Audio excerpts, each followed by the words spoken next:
C'est l'attaque contre des civils la plus meurtrière au Mali depuis 2012, où le Nord était tombé sous la coupe de groupes islamistes liés à Al-Qaïda.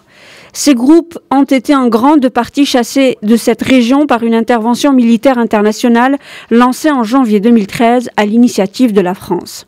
L'attaque ce samedi, survenue à l'aube, est le fait de chasseurs dogons présumés.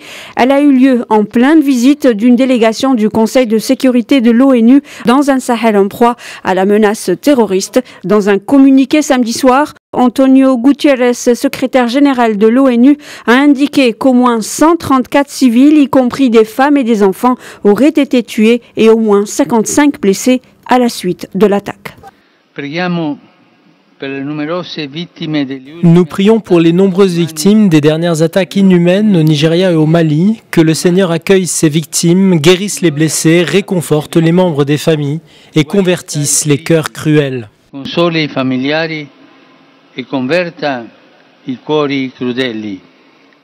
Depuis l'apparition il y a 4 ans dans le centre du Mali du groupe du prédicateur Amadou Koufa, recrutant prioritairement parmi les Peuls, les affrontements se multiplient entre cette communauté et les ethnies Bambara et Dogon. Un conseil des ministres extraordinaire s'est tenu dimanche en présence du président Ibrahim Boubacar Keïta. L'attaque est survenue 6 jours après un attentat à Dioura, dans la même région mais beaucoup plus au nord, contre un camp de l'armée malienne qui a perdu 26 hommes selon un dernier bilan de sources militaires. Ces violences ont coûté la vie à plus de 500 civils en 2018 selon l'ONU.